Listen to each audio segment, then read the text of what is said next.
موضوع الدرس التحديدات والتخفيفات للكفار والمشركين سورة النحل تفسير ابن كثير. الحمد لله رب العالمين والصلاة والسلام على أشرف الأنبياء وسيد المرسلين سيدنا ومولانا محمد وعلى آله وأصحابه أجمعين. اللهم صل على سيدنا محمد وعلى آل سيدنا محمد كما صليت على إبراهيم وعلى آل إبراهيم في العالمين إنك حميد مجيد.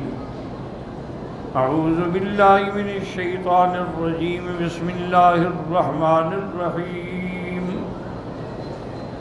ولو يؤاخذ الله الناس بظلمهم ما ترك عليها من دابة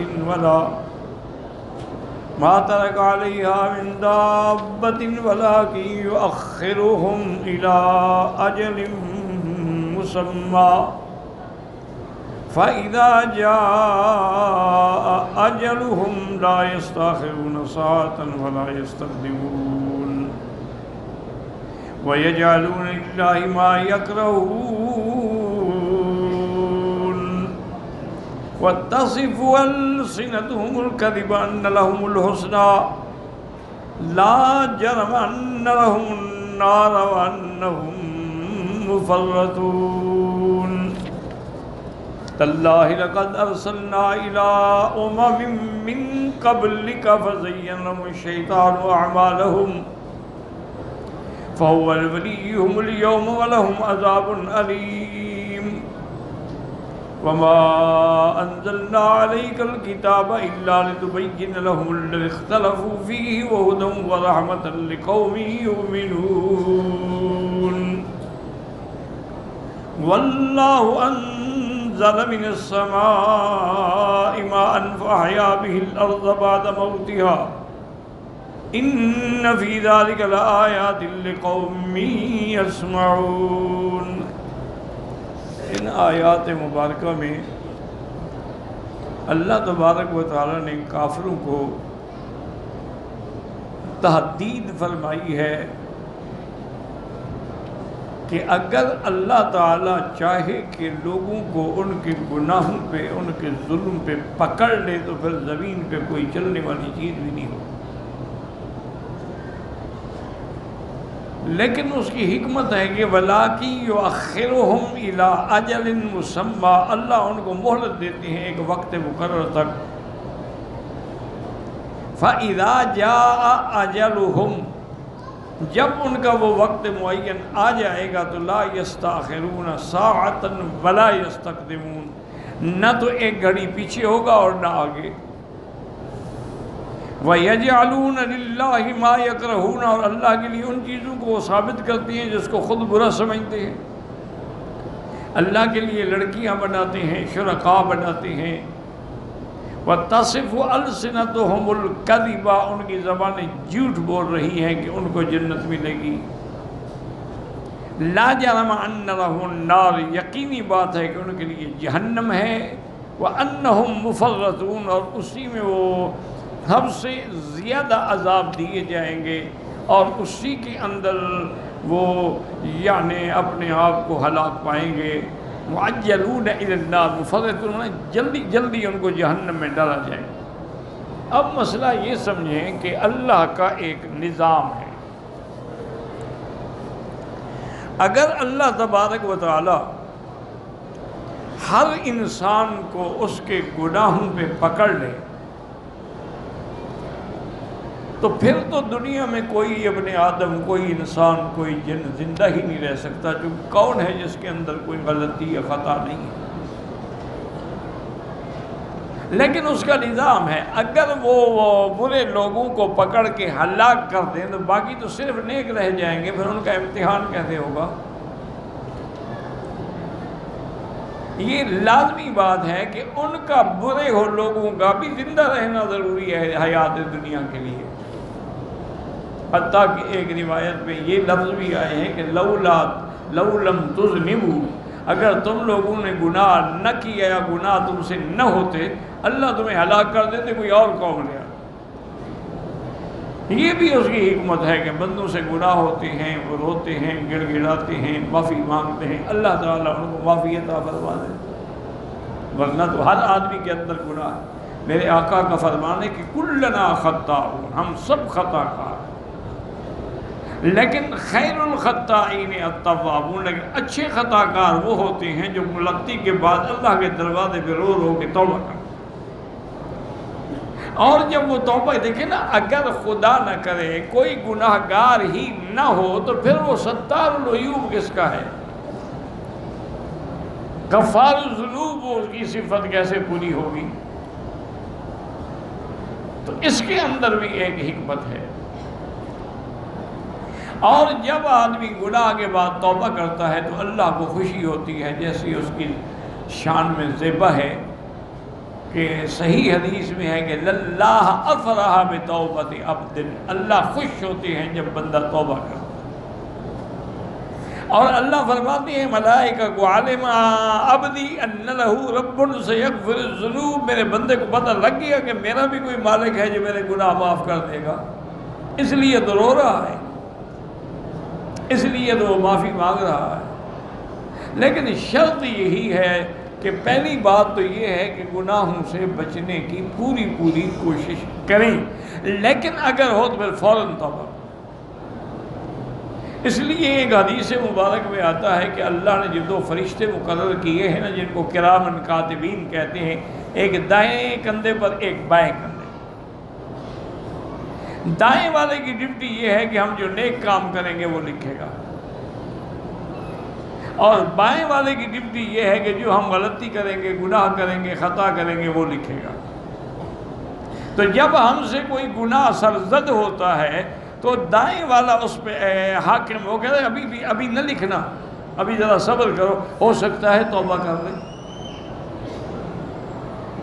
اگر پھر بھی توبہ نہ کرے تو پھر وہ گناہ لکھ دیا جاتا ہے۔ اور پھر اللہ کی یہ رحمت دیکھیں کہ ہم نیکی کریں تو 10 لکھے جائیں، گناہ 1۔ حضرت ابن عباس فرماتے تھے کہ وہ شخص پر کتنا بدقسمت ہے کہ جس کے احاد جو ہیں وہ عشرات سے بڑھ جائیں قیامت میں، کہ اس کے ایک جو ہیں وہ 10 سے بھی بڑھ جائیں، تو پھر اس کی ہلاکت تو یقینی ہے۔ اور توبہ کا معنی اچھی طرح دماغ میں بٹھا لیں کہ توبہ کا معنی یہ نہیں ہوتا کہ یا اللہ میری توبہ، یا اللہ میری توبہ، اور میری 1,00,000 بار توبہ، اور میری 10,000 بار تو یہ تو باتیں ہیں، یہ توبہ نہیں ہے۔ توبہ کا معنی یہ ہوتا ہے کہ سب سے پہلے اس گناہ کو چھوڑ دے جس کے اندر وہ مبتلا ہے،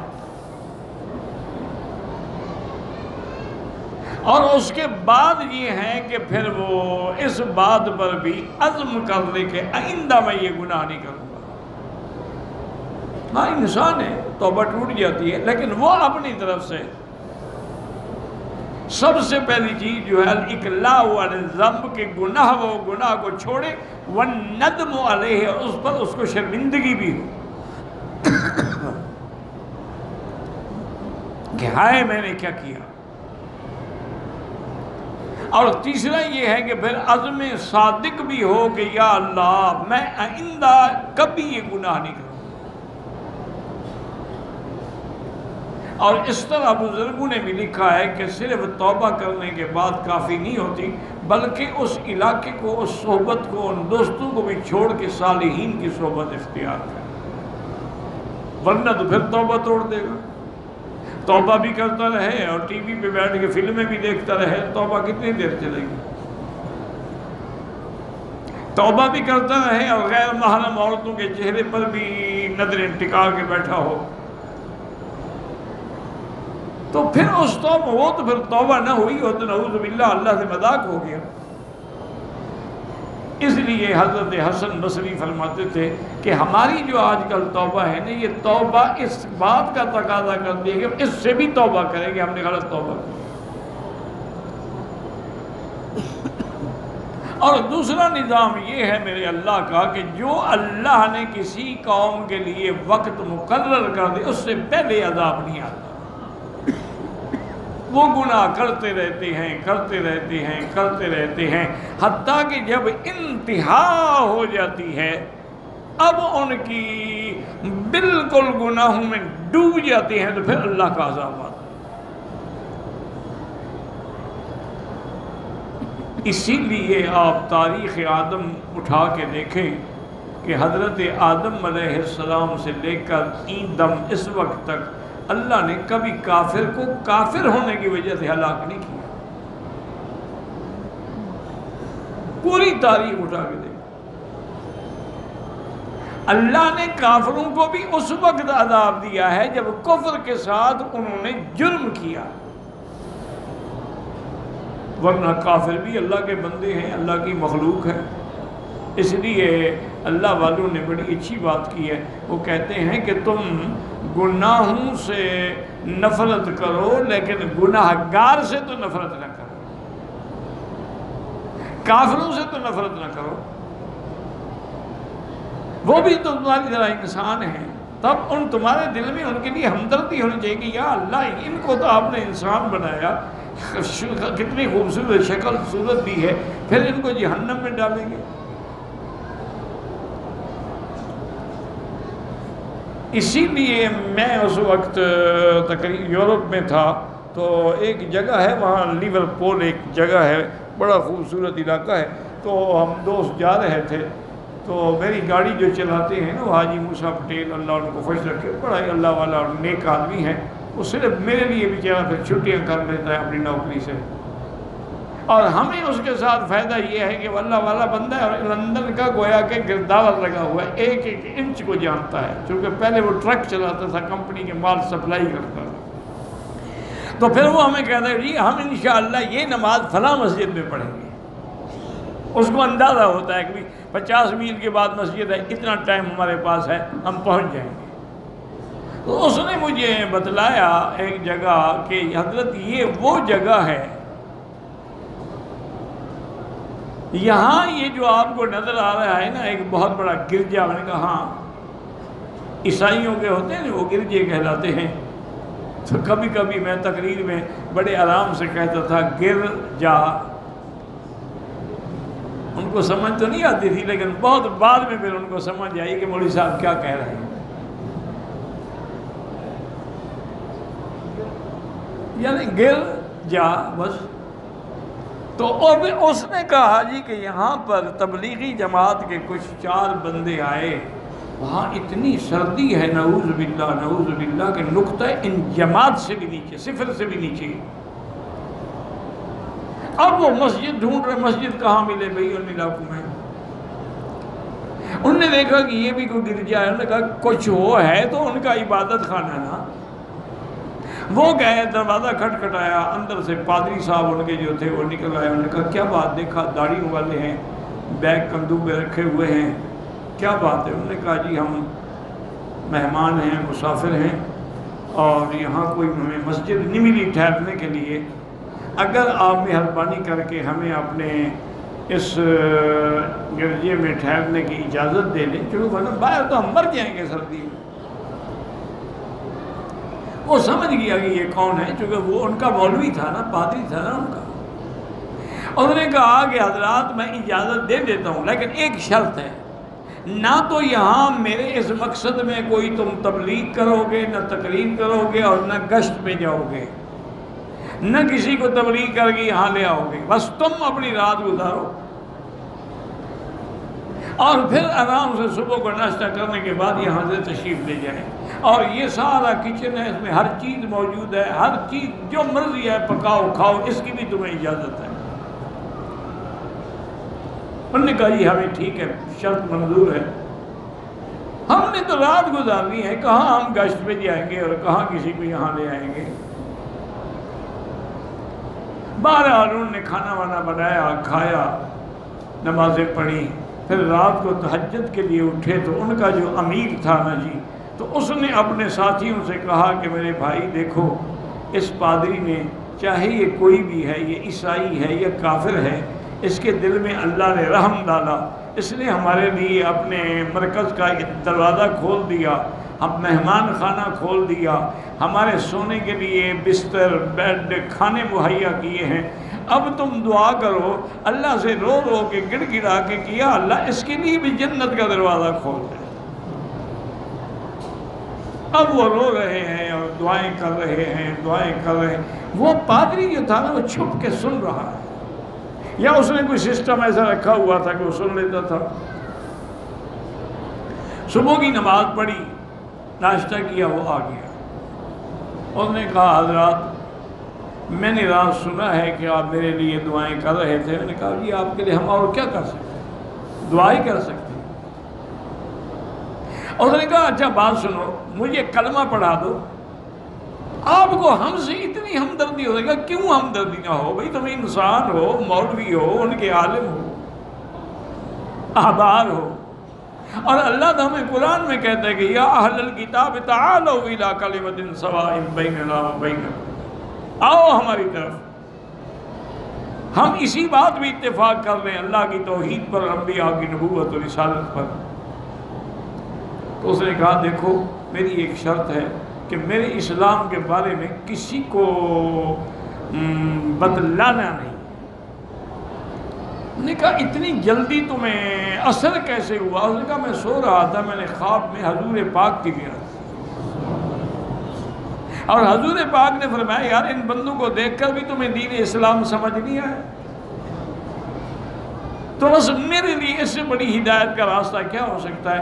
آپ میری بات کسی کو نہ بتلائیں، لیکن میں انشاءاللہ صرف خود مسلمان نہیں، اسلام کے لیے کام کروں گا۔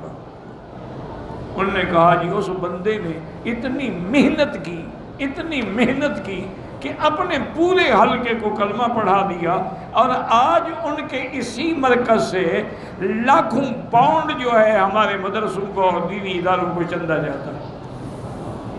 اب اس نے اعلان کر دیا ہے کھل کے، جب اس کے سارے نوازی ٹھیک ہو گئے پھر اس کو کسی کا کیا ڈر تھا؟ تو اس لیے جب آپ ہمدردی کریں گے تو اس وقت اثر ہوگا۔ ابھی مجھے 2 دن پہلے مولانا کلیم اللہ صاحب صدیقی جو ہیں فرما رہے تھے کہ ہم شاید دیوبند کے علاقے میں یا کسی جگہ پھلک میں بیٹھے تھے کہ وہاں ایک بھنگی جو ہے نا وہ نالیاں صاف کر رہا تھا۔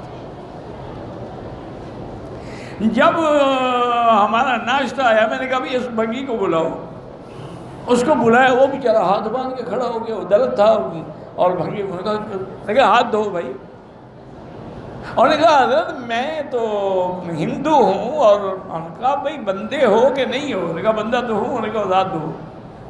انہوں نے کہا اس نے ہاتھ دھوئے، میں نے اپنے ساتھ بٹھا کے اس کو ناشتہ کرایا اور ایک ایک لقمہ توڑ کے ان کو دیتا تھا منہ میں۔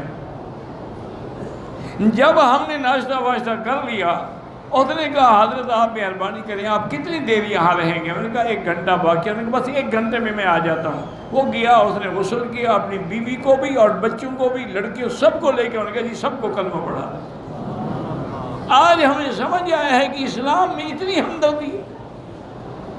انہوں نے کہا خدا کے بندے اسلام تو مذہب ہی ایسا ہے کہ بلال بھی میرے مدنی کے ساتھ بیٹھ کے کھانا کھاتا ہے،